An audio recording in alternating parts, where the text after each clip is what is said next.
I now hand the conference over to Mr. Rahul Jain from Dolat Capital. Thank you, and over to you, Mr. Rahul. Thank you, Ranju.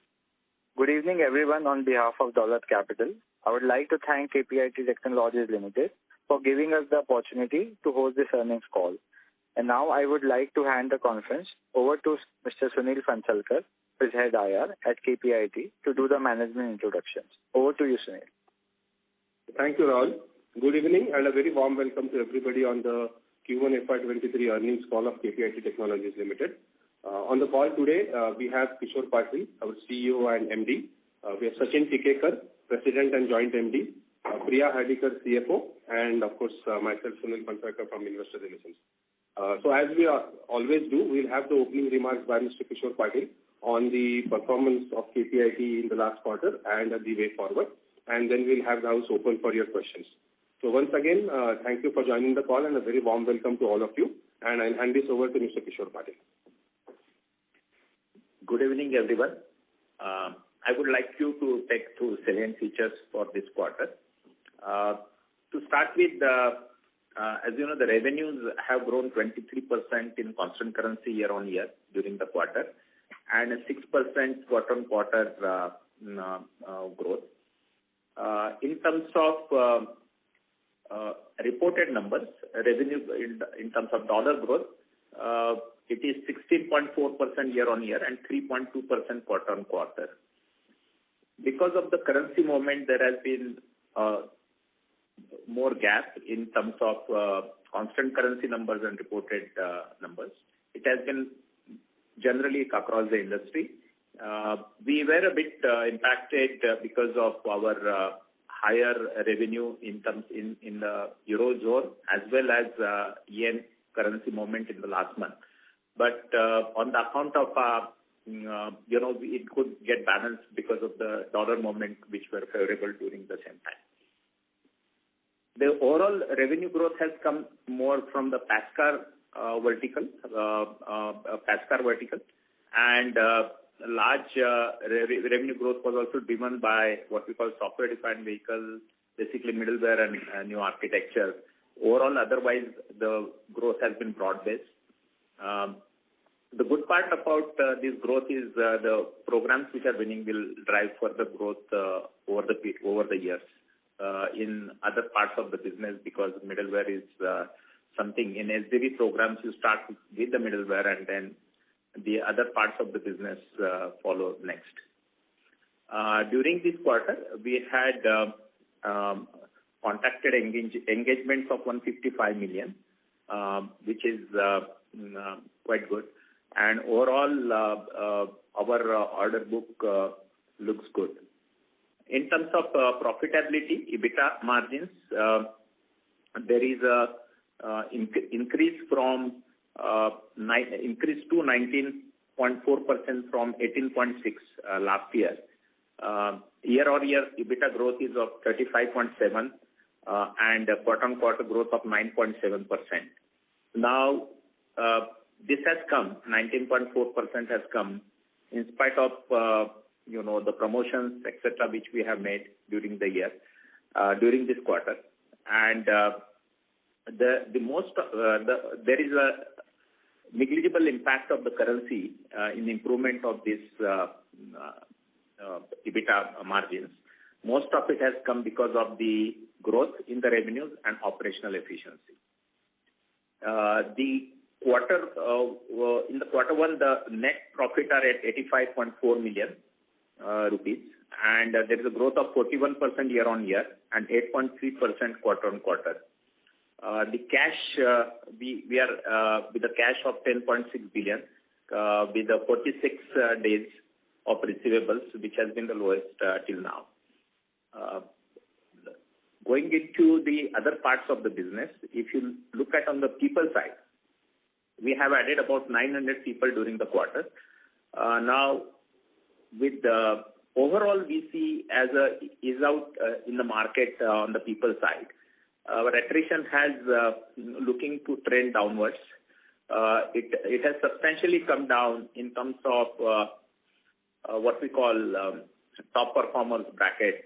it has come down during the quarter, and we can see that going down in the next quarter.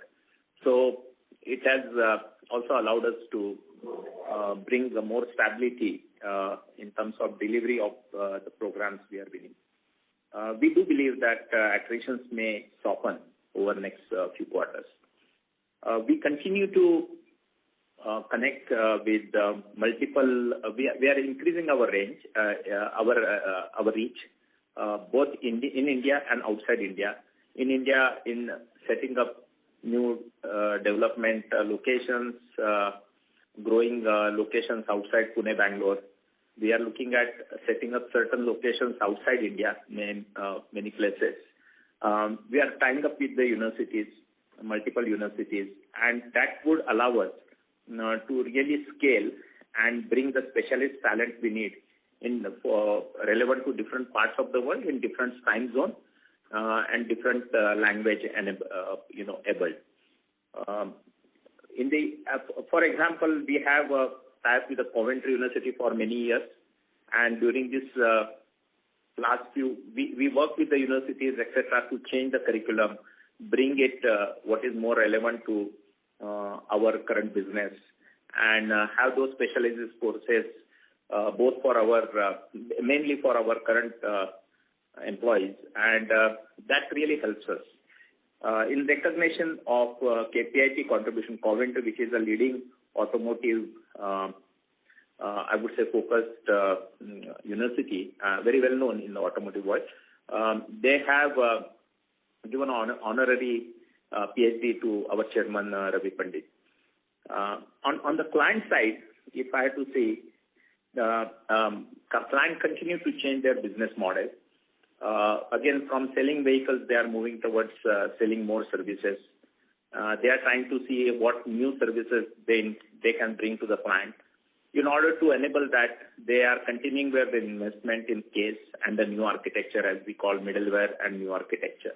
And that is where KPIT has really both age in terms of both competence, domain knowledge across different domains, and specifically into middleware area. And being the scale, which is probably the largest in automotive software, that is allowing us to get more than 75% of the programs which are globally happening. KPIT is a significant player in these programs. So from that perspective, the environment, we remain optimistic about the environment. There are also, on the rate side, if you look at it, we are in a position to increase or get partially, if not fully, compensated for some of the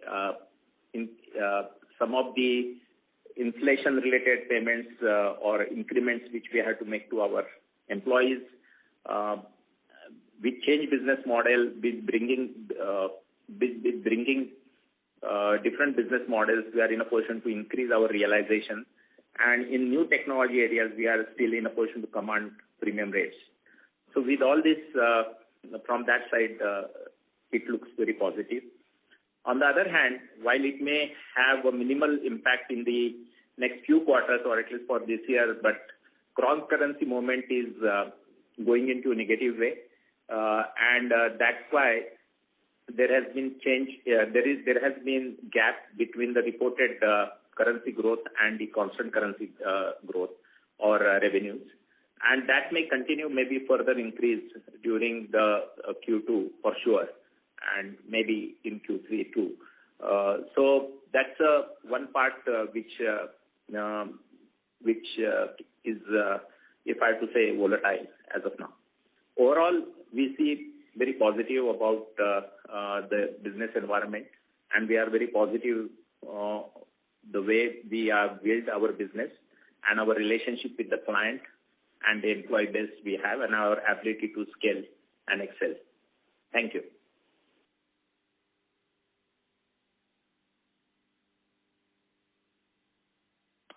Should we start the question and answer session? Yes, please. Thank you very much. We will now begin the question and answer session.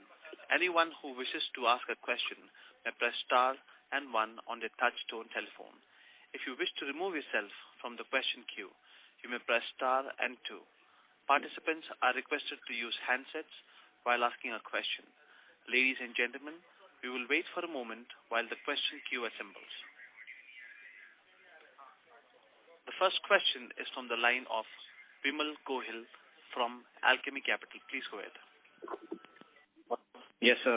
Thank you for the opportunity and many congratulations on sustained very good execution. So my first question is around margins. Given the fact that you are already running ahead as versus your guidance in Q1, but you have sort of maintained that band of 18 to 19%, would it be fair to say that the wage hikes that we are expected to see in Q2, if at all, I mean, if there is a different timing, please let me know. But the wage hike that you are offering in Q2 would be far higher or maybe higher than what we have offered historically. That's question number 1. The second question, sir, would be on the deal announcements that you've made for the last couple of quarters have been fairly strong. If you can just highlight the average deal tenure over a period of time, let's say if we take 3 years, how much has the average deal tenure moved up by? Because in the past we have highlighted that, we are running for long-term annuity kind of deals. So if you can just highlight, has the average deal tenure also gone up over the time period? And lastly, on the integration of our acquisition of FMS, how is that integration going? I do understand that it is the 100% acquisition is still some time away, but any small updates on the same would help. Those are my 3 questions. Thank you. So coming on the margin side, I think first is our margins were a little ahead of what we had expected also because of the stronger growth during the quarter. However, to your point, our increments are in the quarter 2. It's not, last few times, we have given, much better than in the industry increments. And we will try to do it same this year too. And it will have some impact.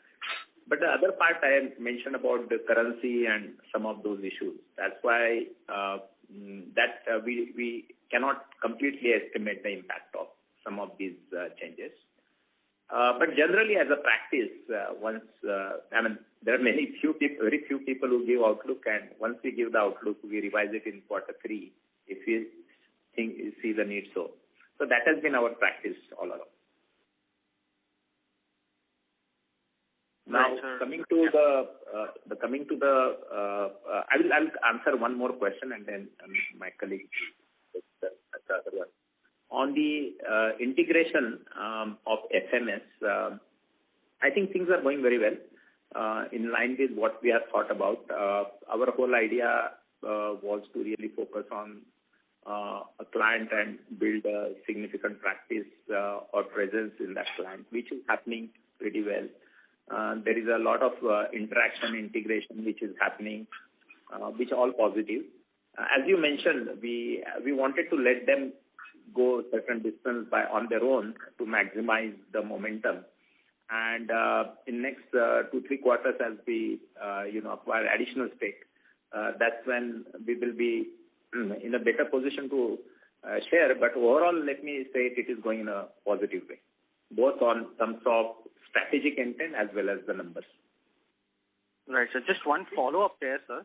Sir, FMS and of course the most recent one, Summit, both these acquisitions seem to be more on-site led. What is going to be our thought process, or what is going to be our strategy to sort of get the deals there more offshore? Because we have been talking about offshoring more, and that has been one of the drivers of your margin improvement in recent times. So once the full integration of these acquisitions happen, do you expect a transitory impact on your on-site offshore ratio? I mean, will it temporarily skew towards on-site, and then probably we might see some offshoring over there? How will it play out?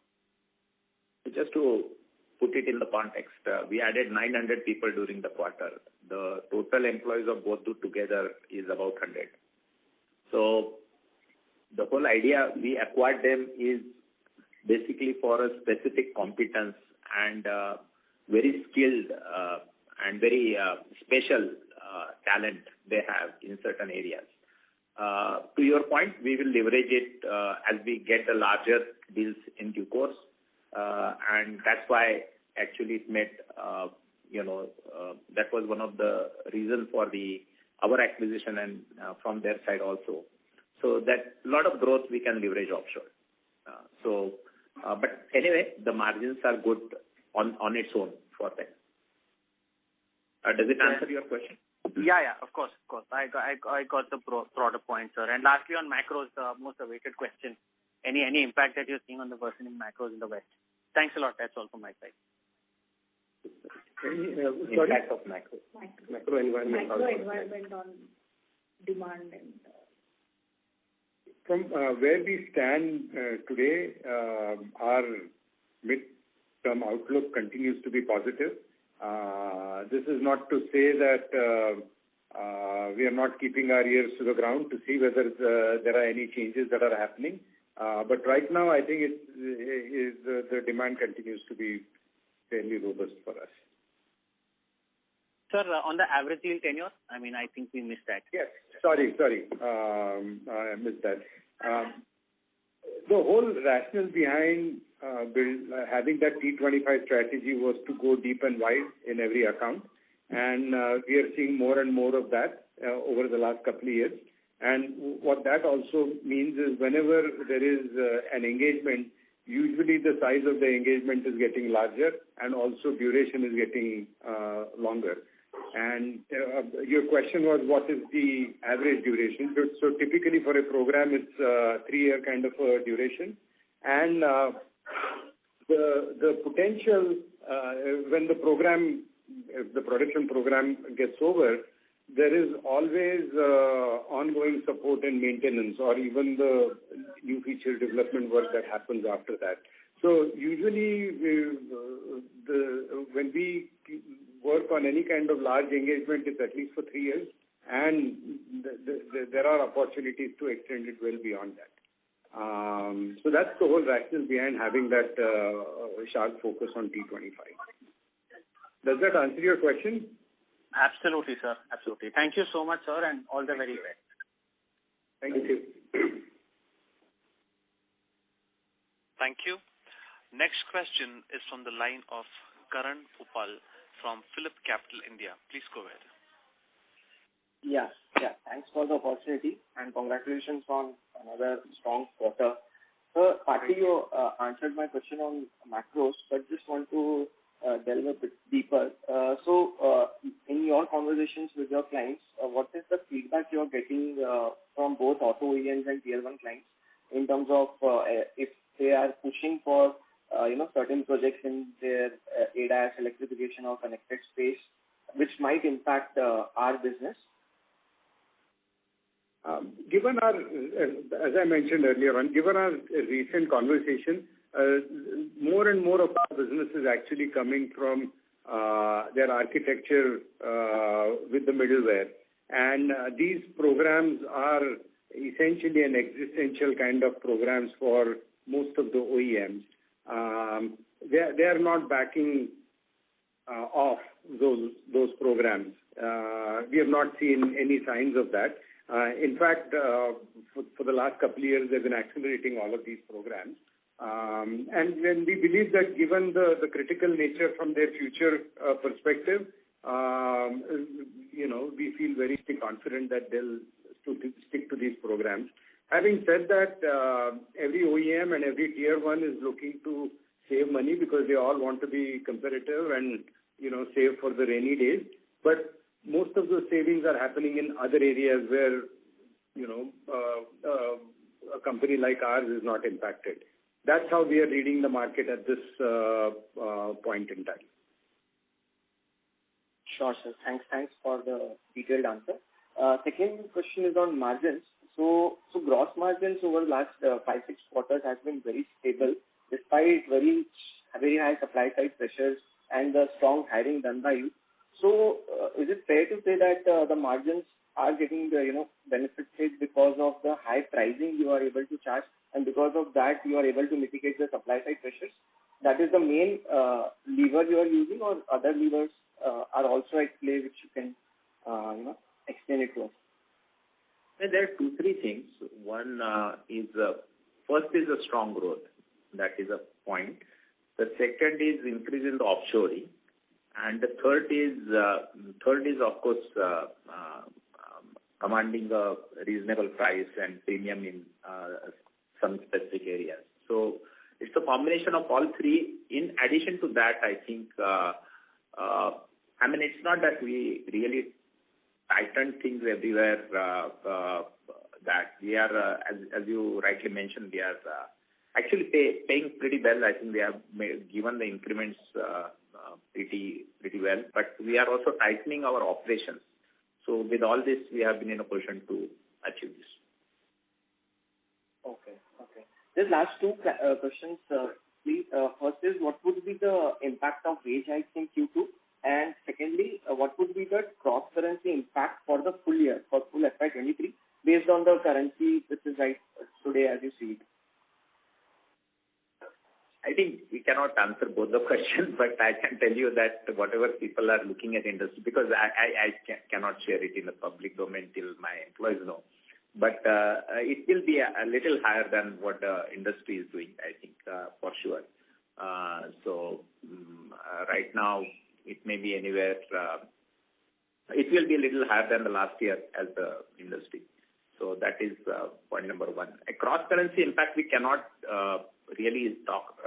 We cannot estimate. That is the one thing I mentioned. But next quarter, if I look at it, right now our growth constant currency was 6%, and our reported growth is 3.2. So roughly we are at 2.8% impact. It could go as high as 4% for the next quarter. Okay.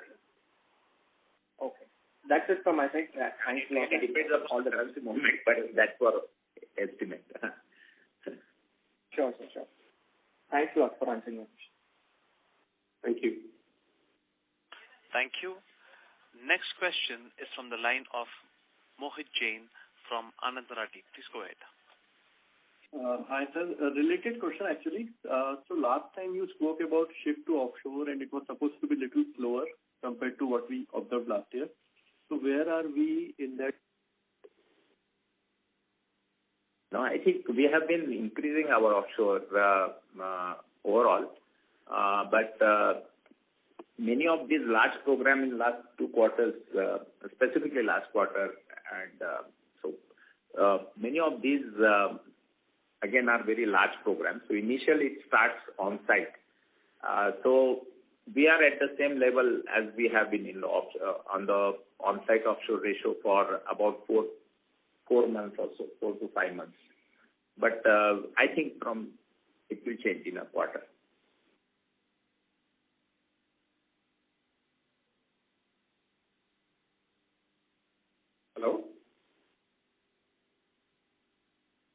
Hello? Mr. Sandeep Shah? Yeah, hello. Can you hear me? Yep. Please go ahead. Yeah. Just a new classification of the revenue, where Mr. Sachin has explained that most of the growth is coming through architecture and middleware, where you are not seeing a spend cut despite the macro. However, that as a percentage to the total revenue is 14%. So how should we read the nature of the other two segments, which are feature development and integration and cloud-based and connected services? Is it more a sticky business, or is it more a business which is project-based, which can have some sensitivity to issues? So if you look at, we'll talk about both the feature development as well as the cloud-based. Essentially, let me talk about the first part, which is the middleware architecture piece. Yes, today it forms a smaller percentage of our business, but most of the future projects and programs are from middleware and central architecture. That's point number one. Point number two, when we work on central architecture, there is a higher chance that we'll actually get feature development work. So additional feature development and cloud related business also depends on doing a great job with central architecture. So both are interrelated. So as far as the engagements on both are concerned, feature development programs usually go on anywhere between 1 year to 3 years again. The maintenance part can go on for a longer time. Cloud connected and cloud related programs, some of the connected programs also go on for 3 years and fairly large in size. Cloud is something that we've been working on for the last few years, but it's one of the newer practices for us. And given the base, we'll see a lot more growth coming because it's a smaller base that we are working with. And our hope is that, we will not build any practice unless it has a potential to become a large boulder in future. So our hope is as we get, our entire strategy and execution in place, the cloud business will also be a longer term, stickier business. Okay. And just a related question, with a higher concentration of revenue coming out of Euro, which is based out of Europe, mainly Germany, if I'm not wrong, with most of your peers are talking about macro outlook being much more weaker and could be serious in Europe versus that of US. So in that scenario, you believe there could be more caution in terms of the spends from the clients based out of Europe, or you believe the electric vehicle as a platform, there are no spend cuts and the sensitivity is much lower to the macro? As you might have seen during the quarter, our growth in Europe has been pretty strong, and our pipeline in Europe is pretty strong. So while we cannot overlook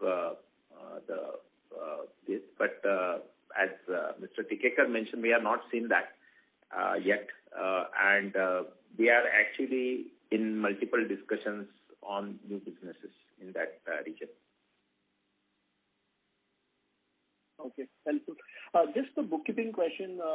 Is it fair to assume that some portion of wage hikes could be absorbed through growth, leverage, and the other margin levers in Q2, or you believe Q2 may see some slide in the margin and then there will be a pickup in Q3 and Q4 as a whole to achieve the full year guidance on margins?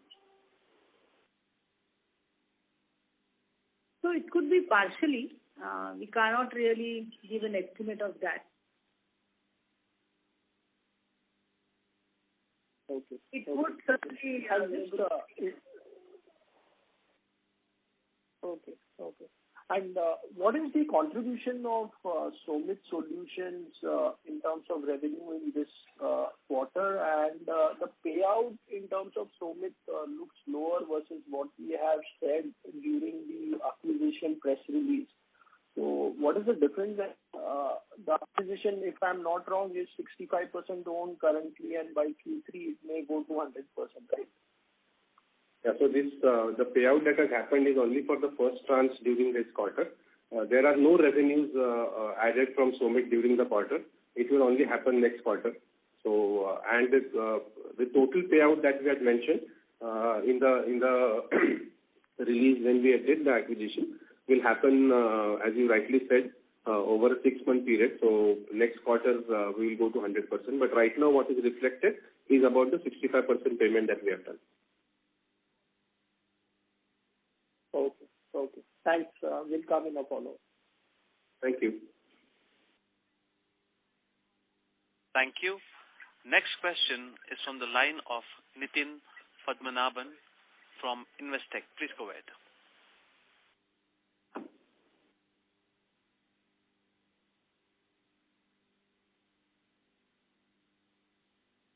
Nitin, we are not able to hear you if you are speaking.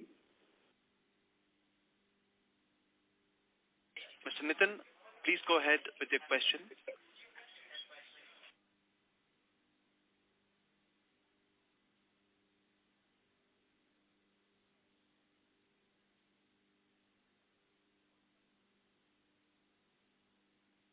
Since there is no reply from the line of Mr. Nitin, we'll take the next participant.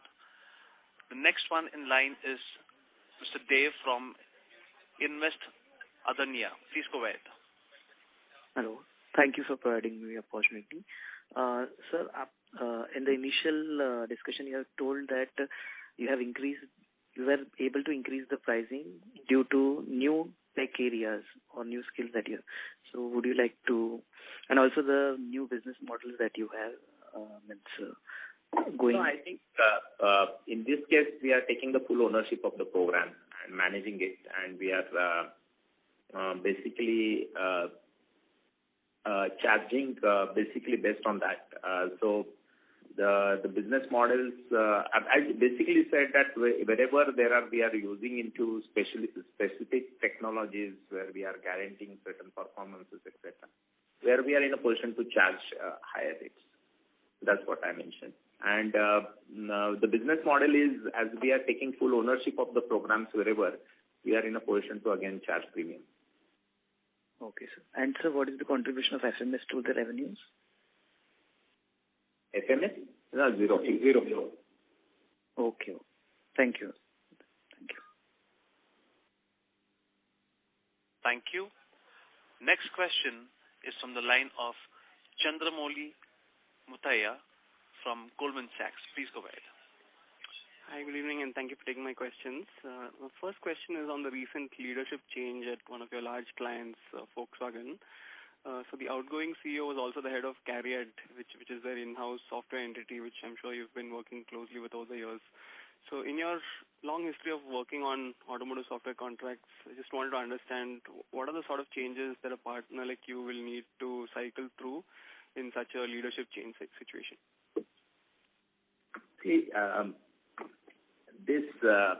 if you look at KPIT, I think, or Volkswagen, they would have changed at least 3 to 4 leadership change in every position in the last 5 years.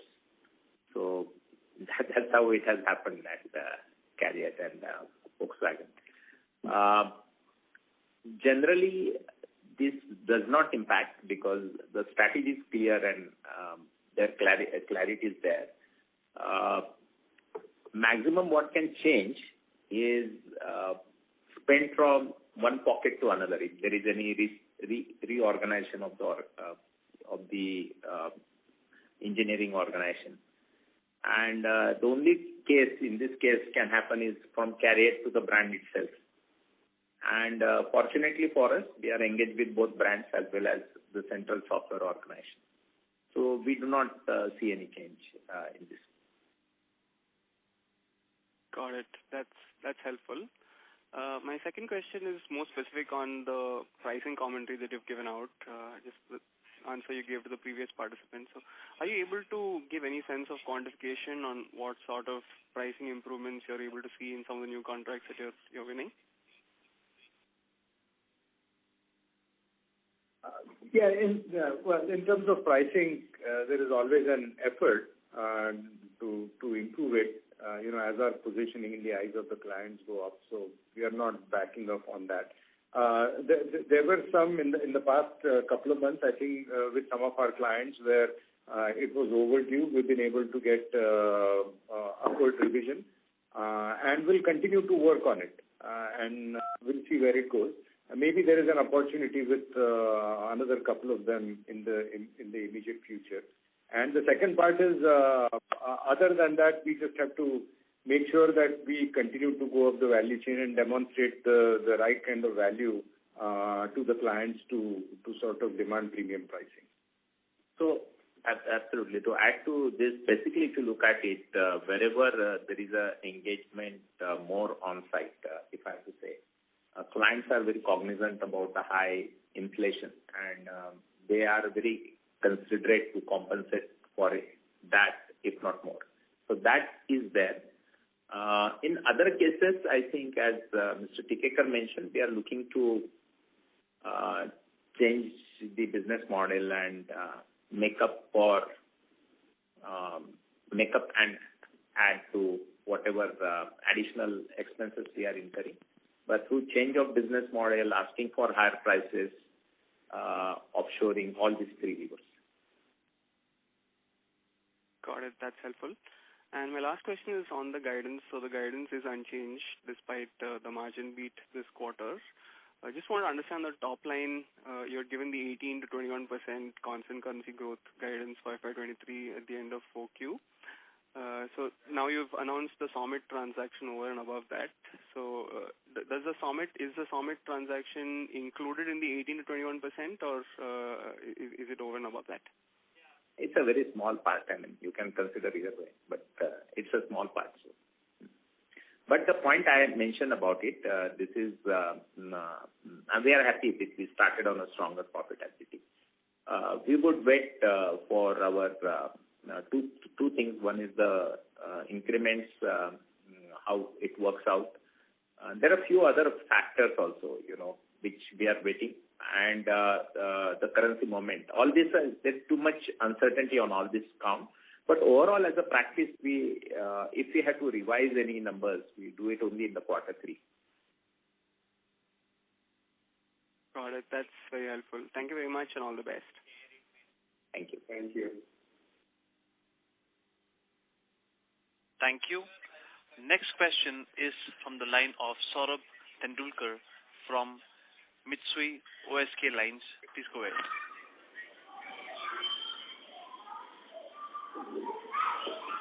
Hello, good evening, sir. Thank you for the opportunity and congratulations for the great set of numbers. Sir, just wanted to ask how much is the revenue contribution from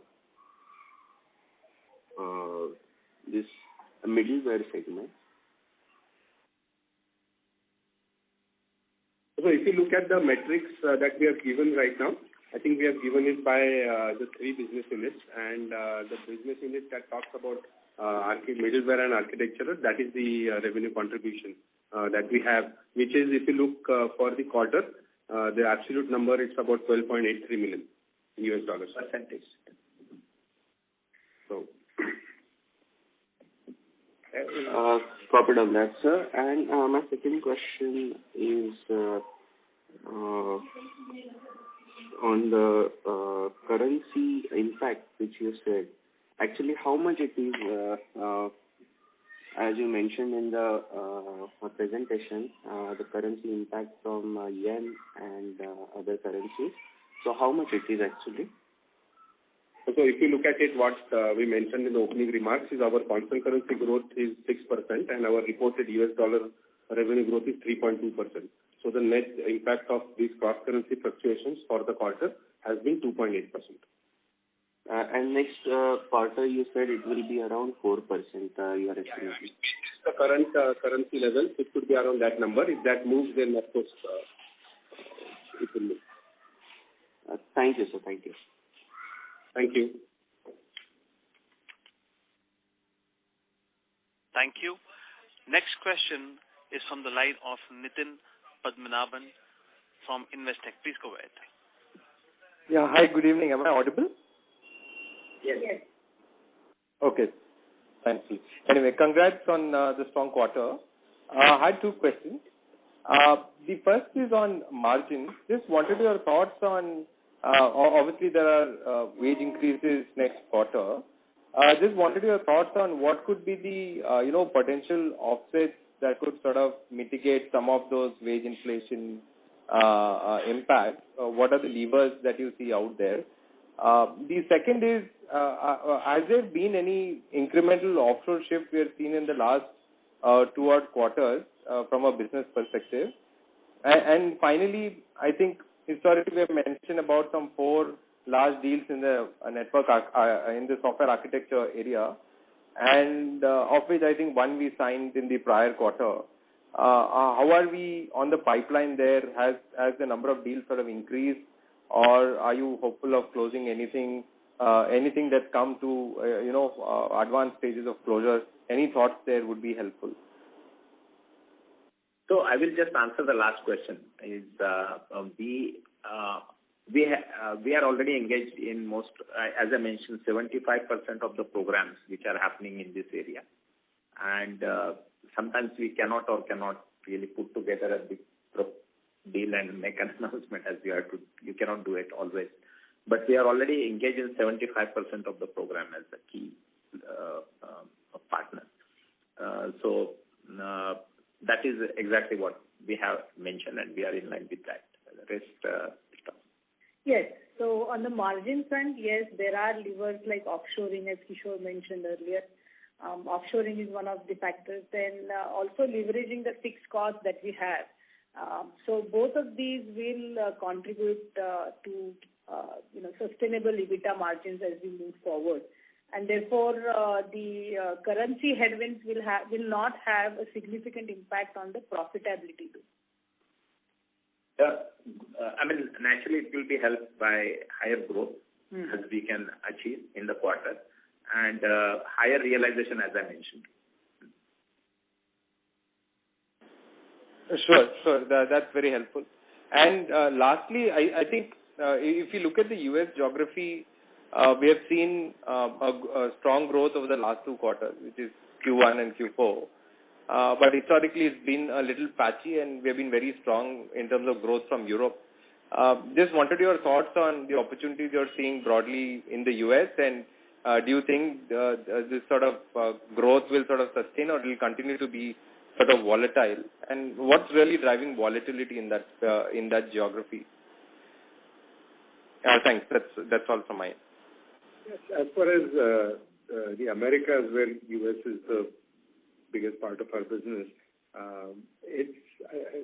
there is enough pipeline.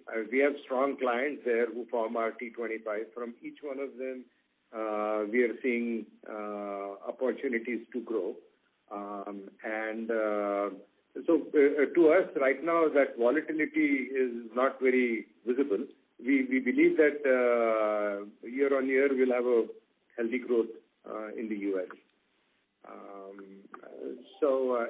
I think so far so good at this point in time.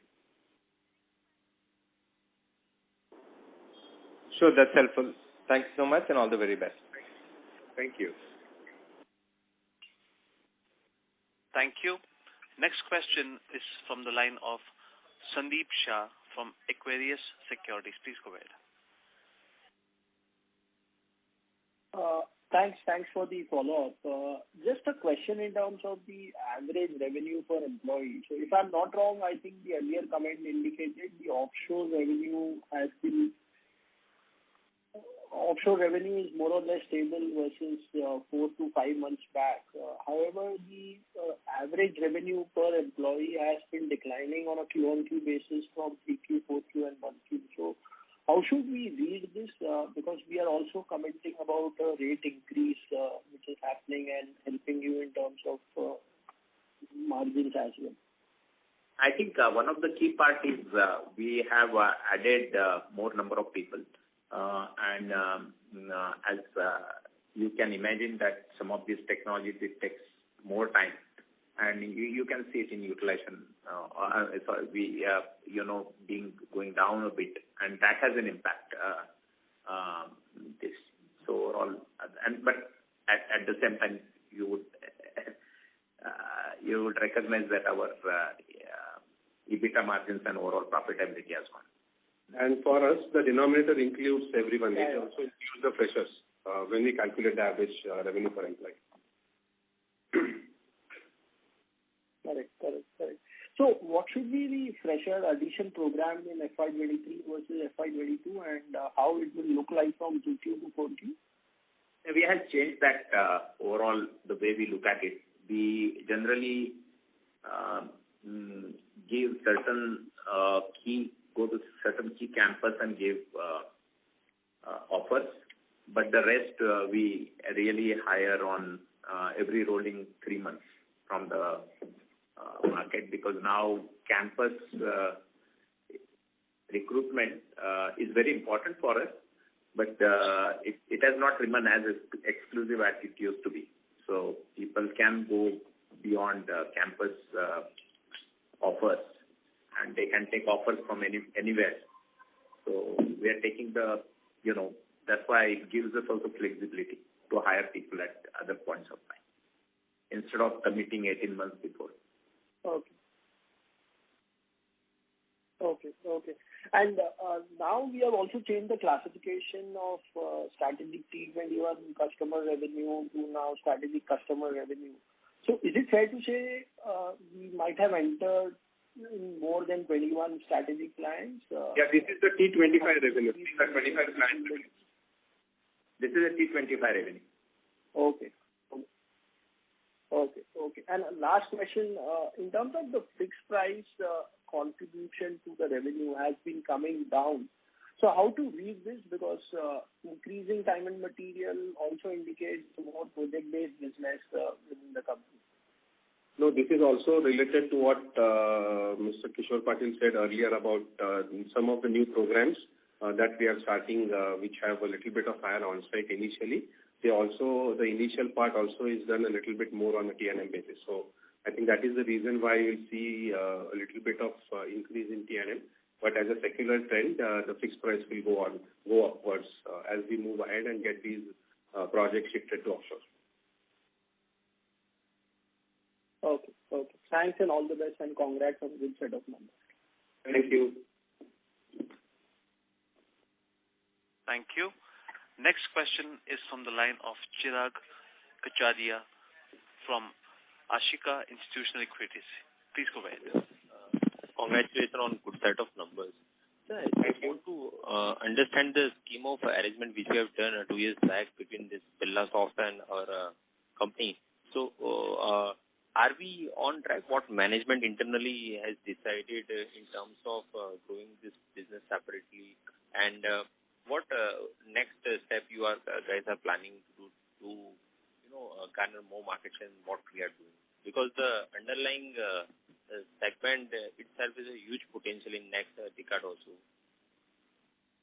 As you know, so thanks for asking that question. As you know, 4 years ago, we took somewhat of a risk by letting go a big chunk of our business.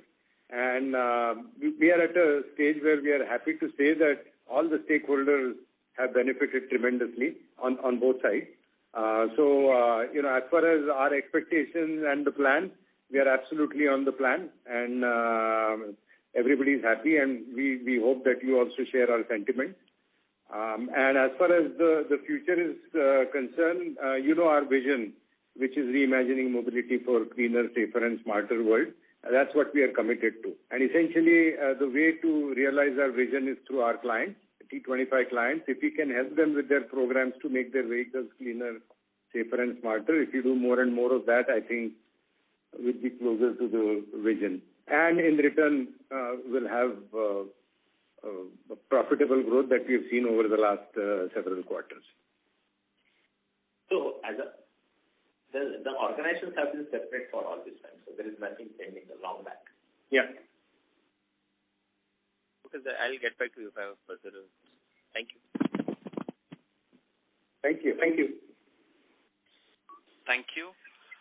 The next question is from the line of Vivek Gupta, an individual investor. Please go ahead. Yeah, hi. Thanks for the opportunity. I would like to congratulate the management for a brilliant set of numbers. So, KPIT reporting highest Ebitda margins is something like worth applause. So, conviction on KPIT increases after every quarter. So, I have some generic questions. I believe most of the intelligent gentlemen have asked most of the questions with respect to macros and all. To begin with, sir, I was reading the investor update. I found that we have mentioned that we have active clients number as 60, which was same in last quarter as well. Correct me if I'm wrong. So, is that understanding correct? Yes. So, we had a couple of deal wins in the last quarter as well. So, were those deal wins from the existing clients only, or there were new clients which were added in last quarter? So, all of them are engagements with our existing clients. We are very picky about adding new clients. Our primary responsibility and goal is to go deep and wide in our existing clients and really help them be successful in their journey. So we are very mindful. Short answer to your question is all those engagements that we talked about, they are all with the existing clients. So does that understanding hold true for the new deal wins also, which you have reported now? Yes. Okay.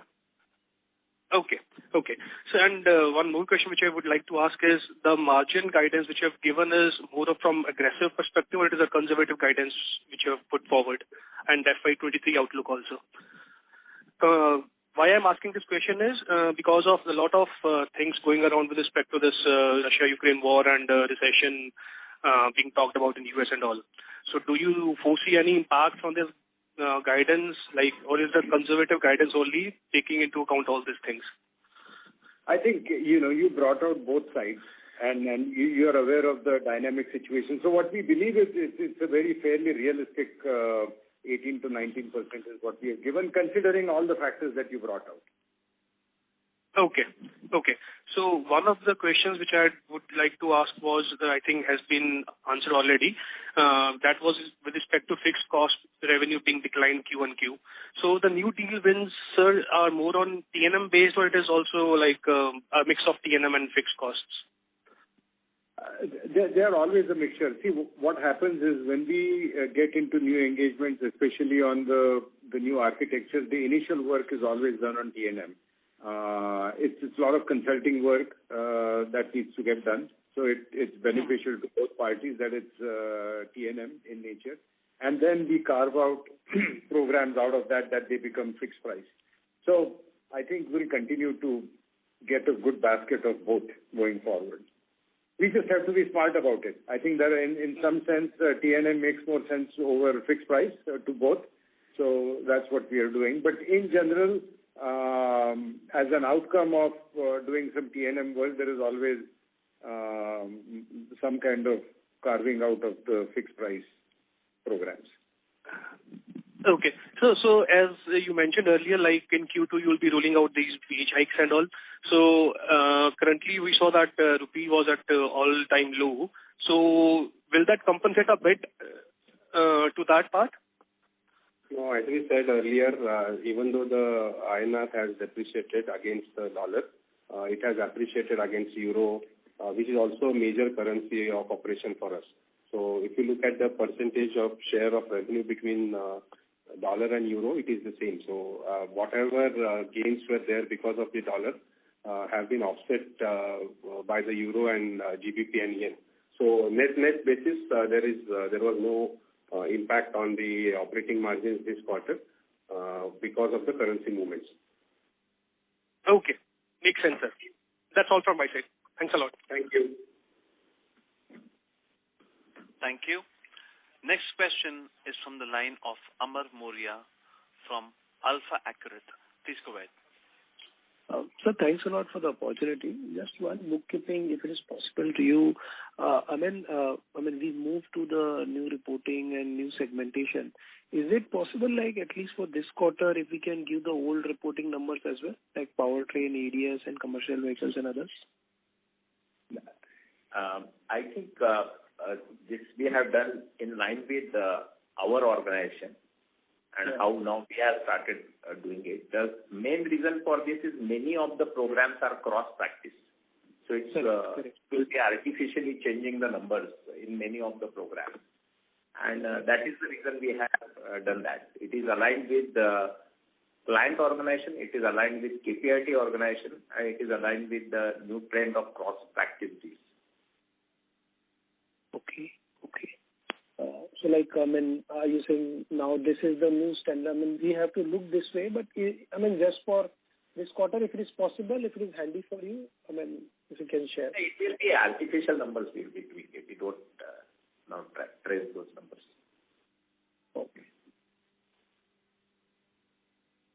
Fair enough, sir. Thank you. Thank you. Thank you. Next question is from the line of Rahul Jain from Dolat Capital. Please go ahead. Yeah, thanks for the opportunity. Just one question more from a macro point of view. Of course, the current sentiment what clients are sharing is suggesting the kind of an outlook that we have given. Just trying to understand from your learning from the past such situation. Do you think there would be some tweaking in the type of the spend they would like to do? would they like to go slower on the projects that are far off from a revenue monetization point of view versus the projects which are more near-term in nature? So is that a kind of a behavior that you have seen in past, or is there any that kind of a conversation happening at this point as well? See, we have, instead of responding, I had mentioned in the last time also when we gave this, the best strategy is to maximize in H1. And then that's the strategy we can execute on. So we will do that. So then we will be ready for any eventualities in any case. So that's the strategy we would follow, and I think that is the best way. I can just add to the comment about the trends. Trends are great, but the implications of the trends are different every time. So there are new things coming up every time. So you always take them with pinch of salt. Sure. Got it. Thank you. That's it from us. Thank you. Thank you. Due to time constraints, we have reached the end of question and answer session. I would now like to hand the conference over to the management for closing comments. So thank you everyone for your participation. We value your participation on the call. If you still have any questions that are unanswered, please feel free to write to me, and we'll be happy to get back to you. Thank you and have a great evening. Thank you. Thank you. On behalf of Dolat Capital, that concludes this conference. Thank you for joining us, and you may now disconnect your line.